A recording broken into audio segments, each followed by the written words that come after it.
어제부터 레위기가 시작되었습니다. 어제부터 레위기가 시작되었고요. 정확한 오늘 본문은 레위기 5장에서부터 7장까지 우리가 114 말씀을 이제 시작을 합니다. 지난주에는 저희가 특별하게 책 한 권을 선정해서 쭉 이제 114 본문하고는 상관없이 갔는데 이제 또 오늘부터 114 본문으로 들어왔는데 레위기입니다. 레위기.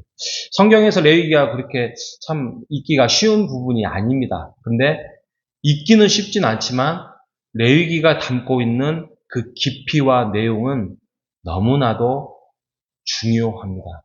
그래서 언제가 때가 되면 레위기를 한 번쯤은 공부를 하면 좋겠다. 뭐 성경 공부를 하든 뭐 설교를 다루든 뭐 이렇게 하면서 어떻게 보면 오늘날 예수 그리스도로 인하여서 모든 것이 이제 자유해진 제사제도라든지 또 뭐 율법의 어떤 정신이라든지 또 절기라든지 그 안에 하나님께서 왜 그런 부분들을 허락하셨는지에 대해서 우리가 깨달은다면 와 하나님이 이렇게 디테일하구나라는 우리의 하나님의 성품에 대해서 잘 알 수 있습니다.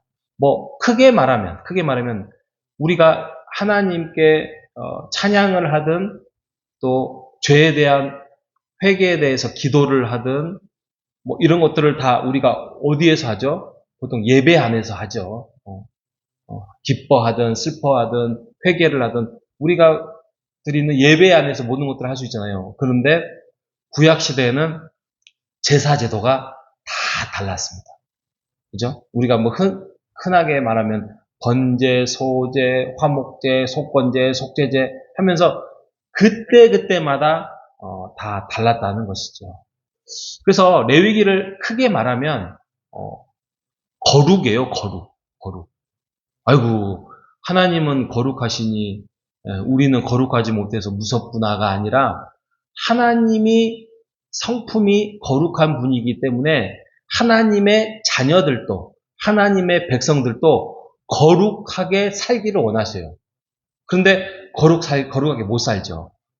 그러니 너희가 거룩을 향해서 가는 그 길을 내가 가르쳐 주겠다 한 것이 뭐 제사 제도라든지 또 뭐 절기 제도라든지 뭐 여러 가지 또 율법에 대한 그런 정신들을 이 레위기가 담고 있는 것입니다. 그래서 큰 틀로 말하면 내가 거룩하니 너희도 거룩하라. 그러니까 내가 너희의 아버지가 되시니 너희는 자녀로서 나를 닮아가라. 이 말과 똑같은 거죠. 예수님께서 내가 온전함 같이 너희도 온전하라. 이게 똑같은 맥락입니다. 그래서 레위기의 두 가지의 큰 틀은 어떻게 하나님께 나아갈 것인가. 이게 오제사회죠. 그러니까 죄를 가지고 하나님 앞에 나올 수는 없어요.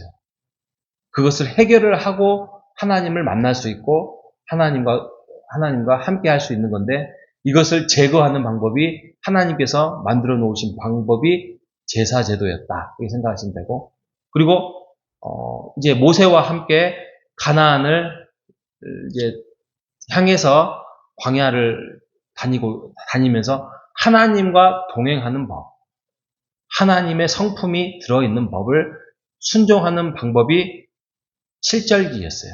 그래서 5제사 7절기 이렇게 맥락을 가지고 레위기가 전개가 되고 있다고 말씀을 할 수 있습니다. 우리가 아까 말씀드렸던 번제, 소제, 화목제는 정상적인 하나님과 인간이 관계를 가져갈 때 취하는 방법이고 그 관계가 깨졌을 때 속죄제와 속건제를 드린다. 이렇게 생각합니다.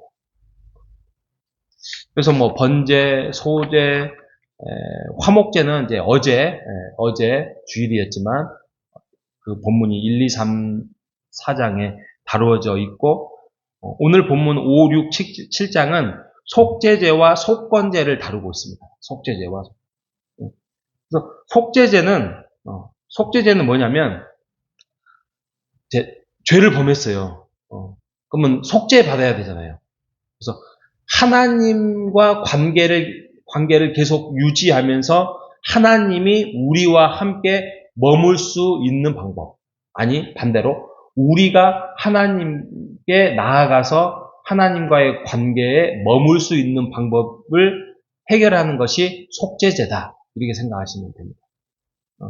근데 이 속죄제는 또 디테일하게 들어갑니다. 각양각색의 형편이 있잖아요. 어떤 사람은 한 달에 1억 원을 벌어요. 그러면 야, 너는 속죄제를 드릴 때 소를 드려. 근데 어떤 사람은 한 달에 100만 원도 못 벌어요. 그러면 야, 너는 뭐 산비둘기, 집비둘기를 드리거나 아니면은 가루, 집에 있는 가루를 하나님께 드려. 이렇게 뭐 양도 있고 소도 있고 염소도 있고 또 비둘기도 있고 일반 가루도 있는 것처럼 각양각색의 형편에 따라서 하나님 앞에 이 속죄제를 드리는 제물이 달라질 정도로 하나님께서 그 가정의 형편에 다 헤아리면서 받으셨다는 거예요.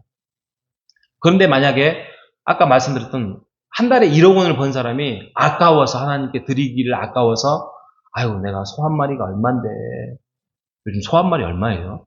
근데 한 600만 원 하나요? 네, 모르겠어요. 아무튼 6, 700만 원 하는데 아깝잖아요.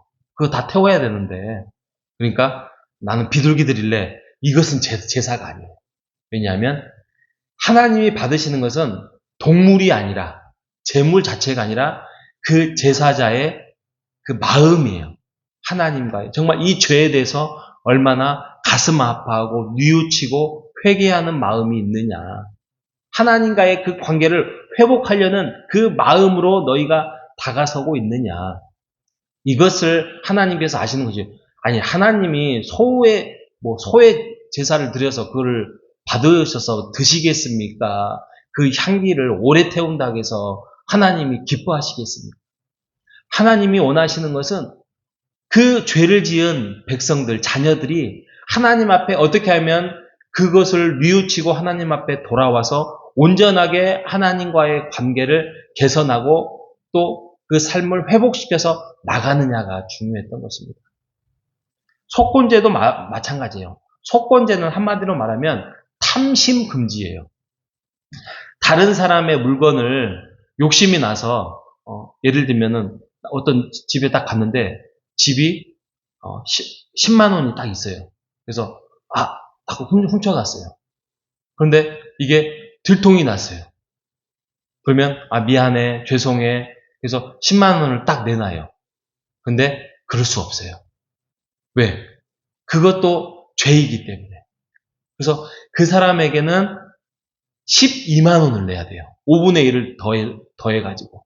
그래서 12만 원을 드리고 또 그것으로만 끝나는 것이 아니라 하나님 앞에서 또 제사를 또 드려야 돼요. 하나님 잘못했습니다. 내가 욕심을 부려서 남의 물건을 훔쳤습니다. 돈을 훔쳤습니다. 그렇게 탐심, 잘못에 대한 보상을 철저하게 하라. 탐심을 금지하고 있는 것이 바로 속건제입니다. 그런데 이런 제사제도, 결론적으로 말씀을 드려야 되는데, 이런 제사제도, 절기, 또 여러 가지의 율법의 정신, 이런 것들이 다 예수 안에서 완성이 된 거예요. 완성이라는 것보다는 어떻게 생각하냐면, 이제는 이것을 너희가 지키지 않으면 내가 너희를 만나주지 않겠다. 이게 아니에요. 하나님께서 제가 지난주에 그 고난주간 새벽기도를 통해서 계속 말씀하고 드릴 게 뭐냐면 예수 그리스도 안에서 이 모든 제사와 법과 이런 것이 완성을 시켜놨고 이것을 우리가 어떻게 하면은 제사를 드리지 않고 또 율법을 지키지 않더라도 예수 그리스도 안에서 모든 것이 완성이 됐기 때문에 하나님 앞에 떳떳하게 나아올 수 있느냐 이것은 우리가 진심과 전심으로 예수 그리스도를 믿음으로 순종하는 거예요. 이게 절기이며 이게 제사예요.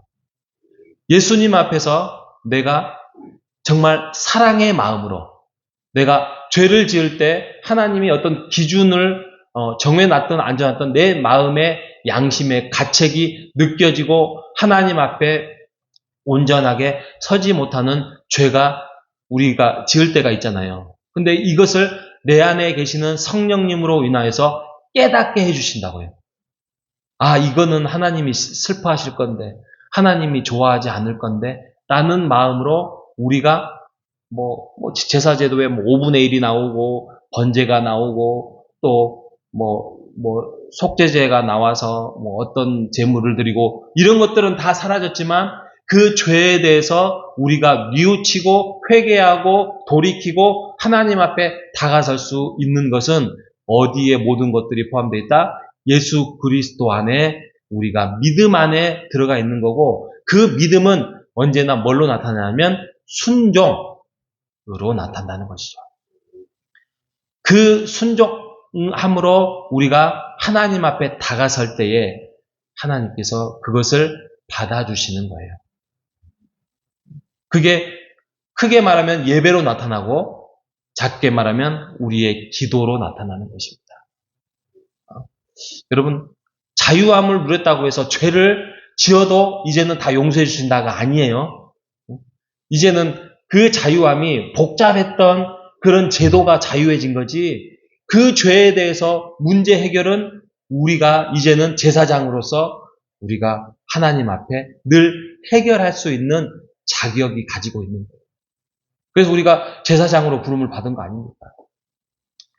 여러분, 예수 그리스도 안에서 우리가 기쁨과 은혜와 자유함과 소망을 가지고 하나님 앞에 또 천국 백성으로 살아갈 수 있는 곳이 바로 우리가 함께 살아가는 이곳입니다.